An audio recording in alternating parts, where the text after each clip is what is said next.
साहब जी, मेम साहब के हाथ में जो बच्चा है ना, वो नकली है, नकली। नकली है? अगर आपको विश्वास नहीं है ना तो चेक कीजिए, एक खिलौना है, वो खिलौना नकली है? हाँ, जल्दी चेक कीजिए। अरे नेहा। हाँ बेबी। बेबी, मैं जब से आया हूँ तुमने एक बार भी मेरे बच्चे की मुझे शक्ल नहीं दिखाई। लाओ दो मेरा बच्चा। अरे नहीं बेबी, वो क्या है ना कि हमारा बच्चा ना अभी बहुत छोटा है और ये ना अभी तुम्हें कम पहचानता है, तो तुम्हारी गोदी में आते ही रोने लगेगा और फिर ना ऐसे दिक्कत होगी, फिर मुझे शांत कराना पड़ेगा। जब ये थोड़ा बड़ा हो जाएगा ना तब मैं इसे तुम्हारी गोद में दे दूंगी। अरे बेबी, ये तुम कैसी बातें कर रही हो? मैं उसका बाप हूँ, मुझे एक बार तो दिखाओ ना उसकी शक्ल। और बच्चों का तो काम होता है रोना, अगर बच्चे नहीं रोएंगे तो क्या हम लोग रोएंगे? बेबी, ये एक फौजी का बच्चा है, फौजी का। ये मेरी तरह मजबूत बच्चा है, मुझे दिखाओ। ये जब अपने बाप की शक्ल देखेगा ना तो रोएगा नहीं, हंसेगा और अपने बिना दांत वाले जबड़े भी बाहर दिखाएगा। ला दो। अरे बेबी, मैं ना तुम्हें इसकी शक्ल दिखा दी थी, पर क्या है ना कि मेरे घर में ना ये कहा गया है ना कि जब तक एक पूजा नहीं होगी ना तब तक ना जो इसके पिता होते हैं ना वो बच्चे की शक्ल नहीं देख सकते। अगर ना तुमने इसका शक्ल देख लिया ना तो तुम्हें ना कुछ हो सकता है, तुम्हारे साथ ना कुछ बहुत बुरा हो सकता है, तो तुम्हारी जान ना खतरे में आ जाएगी। इसलिए ना मैं ऐसा नहीं कर सकती, मैं इस बच्चे का फेस ना तुम्हें नहीं दिखा सकती और तुम्हारी जान खतरे में बिल्कुल नहीं डाल सकती, क्योंकि तुमसे तो मैं बहुत ज्यादा प्यार करती हूँ ना।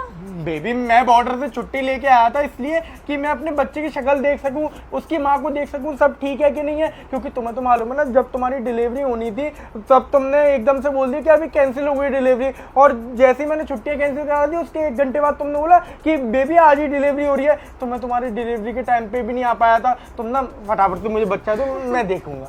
नहीं बेबी, मैंने तुम्हें बोला ना कि जब तक वो पूजा नहीं हो जाती तब तक मैं तुम्हें इसे नहीं दिखा सकती। बहुत बड़ा अपशगुन होगा, अपशगुन। अब ऐसे तो नहीं कर सकती ना मैं। तुम्हारी जान की बात है ना, वो पूजा जैसी हो जाएगी, वो शायद ना 1 आध साल बाद पूजा हो जाएगी, तो मैं उसके बाद दिखा दूंगी, प्रॉमिस, पक्का। 1 आध साल बाद पूजा होगी? तुम्हारा दिमाग खराब है क्या? ऐसी पूजा तो मैंने कभी नहीं सुनी कि एक बाप अपने बच्चे को नहीं देख सके। तुम पूजा के चक्कर में इस बच्चे को मुझे नहीं दिखाना चाहती हो, या फिर इसलिए नहीं दिखाना चाहती क्योंकि ये बच्चा है ही नहीं है, ये नकली बच्चा है। पागल हो गए हो क्या? क्या कह रहे हो तुम? अपने बच्चे के लिए ऐसा कैसे कह सकते हो?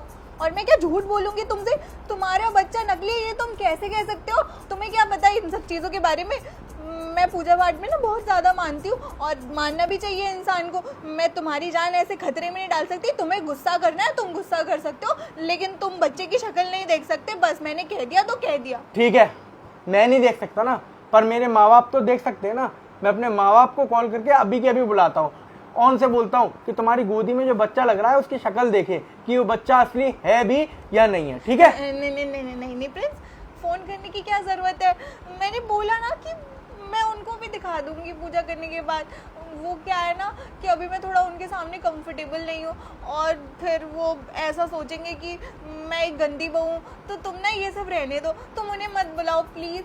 अरे साहब जी, ये ना ऐसे ही छुपाएंगे और आप ना इनसे जबरदस्ती कीजिए, इस बच्चे को छीन लीजिए। आप पर एक बच्चा नहीं छीना जा रहा है, ये बहुत दिनों से नाटक कर रही हो और मैंने आपको बताने की कोशिश की थी पर इन्होंने मुझे रोक रखा था। पर आज ना मैंने सब कुछ बता दिया। छीनिए सब। ये क्या कह रहे हैं? पागल हो गए हो क्या प्रिंस?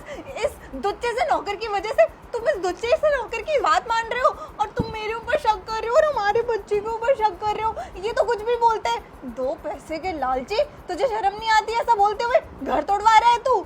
नेहा, अपनी बकवास बंद करो, इसको मुझे दो। क्या है ये Neha? Prince I am sorry. क्या है ये? आई एम सॉरी प्रिंस, मैं ना तुम्हें बताती हूँ, तुम मेरी बात सुनो, मैं एक्सप्लेन कर सकती हूँ। अरे क्या एक्सप्लेन करोगी तुम मुझे?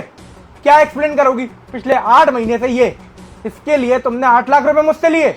हाँ, मैं पहले ही इतनी ज्यादा टेंशन में था कि ऐसी मेरी पत्नी की कौन सी डिलीवरी हो रही है जो हर महीने उसे 50,000, 60,000, 70,000 रुपए की जरूरत पड़ रही है। पर फिर भी मैंने एक बार भी नहीं सोचा। मैंने सोचा हो सकता है नेहा में कुछ विटामिन की कमी होगी, इसलिए मैं इतने पैसे लग रहे। अरे साहब जी, विटामिन की कमी इनके अंदर नहीं थी, इनके बॉयफ्रेंड के अंदर थी। पैसे की, विटामिन की कमी। सारा पैसा लेके आपसे उसको दे देती थी ये। चुप कर दो। अरे ये बकवास कर रहा है, ये 2 कौड़ी का नौकर, ये क्या बताएगा तुम्हें?